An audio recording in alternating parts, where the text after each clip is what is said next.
So hello CUET aspirants, जय Hind to all of you. आज हम बात करने वाले हैं बेस्ट सब्जेक्ट कॉम्बिनेशन के बारे में कि किन बच्चों ने क्या क्या एप्लीकेशन फॉर्म में भरा है।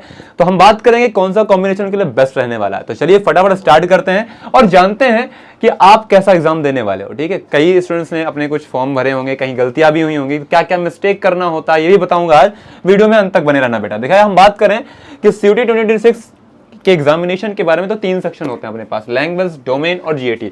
आपको जो कोर्सेज मिले होंगे, आपको इन्हीं तीनों में से कोई ना कोई चूज करने का ऑप्शन दिया गया होगा। और आपको सभी को पता है कि जीएटी जिन्होंने लिया है उनके लिए एक एडिशनल बेनिफिट यानी प्लान बी एक तरह का है। कई यूनिवर्सिटीज होते हैं जो जीएटी के बिना भी एडमिशन ले लेती हैं, बट कुछ यूनिवर्सिटीज ऐसी भी हैं जो बिना जीएटी के एडमिशन नहीं लेती हैं। या फिर कभी कभी आपके डोमेन सब्जेक्ट में नंबर अच्छे नहीं आते बेटा, तो कट ऑफ क्लियर नहीं हो पाते, जिससे कि आप जीएटी के थ्रू किसी अदर कोर्सेज के लिए अपना ईयर ग्रेजुएशन का बचाने के लिए आप अप्लाई कर सकते हो। ठीक है, आइए हम बात करते हैं लैंग्वेज की बात करें। अगर किसी बंदे ने एक लैंग्वेज ले रखी है, डोमेन उसने 3 लिया है, तो उसको एक जीएटी लेना चाहिए। ठीक है, एक आपका कॉम्बिनेशन ये बन सकता है। दूसरा, 2 लैंग्वेज लेता है बंदा, लेकिन आपके साथ दिक्कत यहां पे आएगी, 2 लैंग्वेज, एक इंग्लिश एक हिंदी। अगर आप इंग्लिश मीडियम से हैं तो आपको इंग्लिश अच्छे से आएगी, ये बात आपको ध्यान रखनी है। अगर आप हिंदी मीडियम से हैं तो हिंदी अच्छी आएगी। तो लैंग्वेज अपने हिसाब से चूज करो, एक ही करो, 2-3 क्या करना है आपको। ठीक है, और अगर बात करें तीसरा कॉम्बिनेशन, तो एक लैंग्वेज लो, एक डोमेन और एक जीटी, ये भी है, लेकिन इसमें ऑप्शंस आपके पास बहुत कम अवेलेबल होंगे। अगर हम बात करें लैंग्वेज की चौथे ऑप्शन की, तो आप एक लैंग्वेज के साथ 4 डोमेन ले सकते हो, बट ये थोड़ा सा हमारे लिए टफ हो जाएगा क्योंकि आपके पास 4 डोमेन होंगे और थोड़ी बहुत तो जीटी सबको कवर कर लेनी चाहिए। जीटी रखना मुझे लगता है सही होता है। अब लास्ट के ऑप्शन की बात करें तो आप एक लैंग्वेज लो, बेस्ट लैंग्वेज तो एक ही लो, ज्यादा बेहतर रहेगा। डोमेन आप 3 ले लो, कोई दिक्कत नहीं। अपने 12th में 3 डोमेन, 3 मेन सब्जेक्ट से आपने पढ़ाई की होगी, तो आप 3 डोमेन ले सकते हो। चलिए आइए जानते हैं कि साइंस स्ट्रीम के लिए बेस्ट सब्जेक्ट कॉम्बिनेशन क्या होने वाला है। अगर हम बात करें बीएससी फिजिक्स के लिए, तो फिजिक्स, केमिस्ट्री, मैथमेटिक्स, इंग्लिश आपका बेस्ट कॉम्बिनेशन रहेगा। वहीं अगर हम बीएससी केमिस्ट्री की बात करें तो केमिस्ट्री, फिजिक्स, बायोलॉजी या मैथ या फिर इंग्लिश, मतलब आपको यहाँ पे इंक्लूड करना है। बीटेक की बात करें, physics, chemistry, mathematics and general test. वहीं पर अगर हम बीएससी बायोटेक्नोलॉजी, इसका ग्रेज बहुत अच्छा चल रहा है इस समय कि काफी स्टूडेंट्स रुझान कर रहे हैं बायोटेक्नोलॉजी के लिए। ये आपके लिए बेहतर ऑप्शन हो सकता है। जो आपने बायोलॉजी वाले जो भी स्टूडेंट हैं उनके लिए बता दूं तो biology, chemistry, English, general test आप ले सकते हैं। वहीं अगर हम बात करें तो क्या कंपलसरी है और ऑप्शनल सब्जेक्ट है उनकी हम बात करें।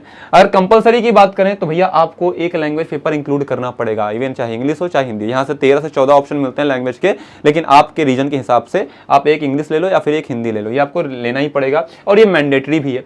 डोमेन आप 4 सब्जेक्ट तक डोमेन ले सकते हो, बट मैं तो कहूंगा 2 ही लो, ज्यादा बेहतर है। 4 9 पे पैर मत रखो। और वहीं ऑप्शनल रहता है कि आप 4 लो कि 2 लो कि आप 1 लो। ठीक है, वहीं अगर जनरल टेस्ट की बात करें तो डिपेंड्स ऑन कोर्स, ये कोर्स पे डिपेंड करता है। जीएटी आपके कोर्स पे डिपेंड करता है।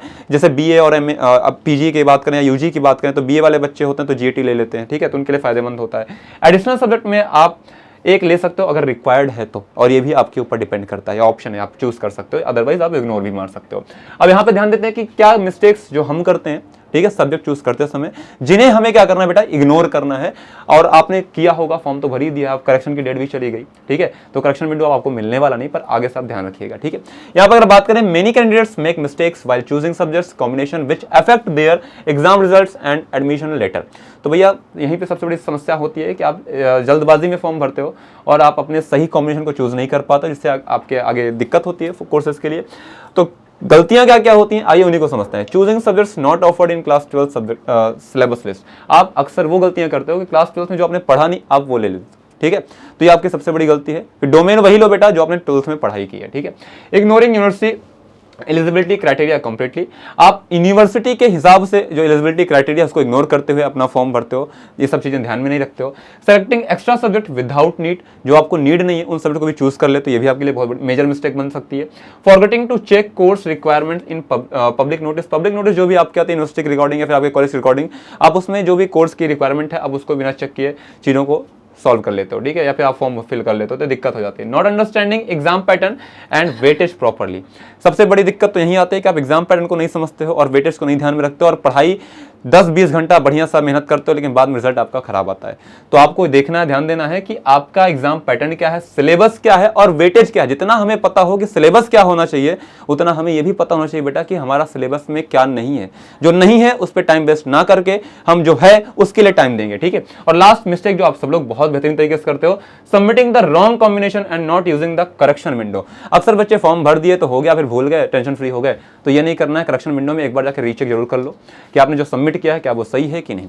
तो ये कॉम्बिनेशन अगर आप फॉलो करते हो तो आपका बेहतर रहेगा सीयूटी का भविष्य। और wish you all the best for your CUT examination. Thank you, जय Hind to all of you.